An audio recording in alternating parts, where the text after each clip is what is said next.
In this video, we are going to learn how to find and replace using a macros code.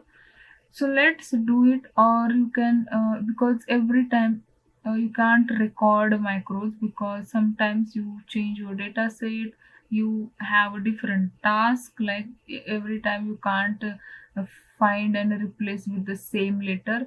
So for that you can write a code for that and just change the name of the range, or just change the which letter you want to replace and find. Okay, that's it. So other than that, you just write a code and then just change the values, or you can Google search for code like find and replace code, and then you can you copy that and you can write there as a which range you are preferring and which letter you are finding and replacing. But every time check the step by step how it's working, so then you can remember that code every time, and then you will easy to understand. So here I have a data name, age and gender. So these are name, age. I want wherever it's CM, wherever the male is there, I just want to replace with the M. Okay, so let's see how I can perform. Go to developer tab and click F, like alt F11 for the shortcut for developer tab. Go to visual basics. When you open the visual basics, there the display window displays this one. Now where is your sheet? Search it from project, VBA project. So these all sheets are I'm working like merge sales center. These all sheets are name are showing here. Now what is the name of my sheet?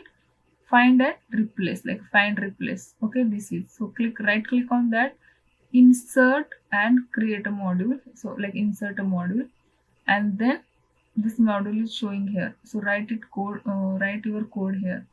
Now I want find and replace the name of my macros. Now cells, because I am working with the cells dot replace what you are replacing, male. Where what is the replacement for male? M. Look at as a whole of that cells. Now search out, okay, for these rows. Okay, match case false. Then search format as a false. Then replace format will be false. So this is a very two line of code. You can just put it out whenever you want to change the what you are finding out and what you are replacing. Okay, so this is the very easiest way. Now if I select, or you can perform like this, you can see within a second you can see from male to female, like M is a replaced here. Okay, so this is a very short and easy code. You can just change the values here, and you can understand the code and try it to type every time, so that you can remember the short code and then you can learn it out. Now this is all about how to do the find and replace using a macros code. I hope you understand this.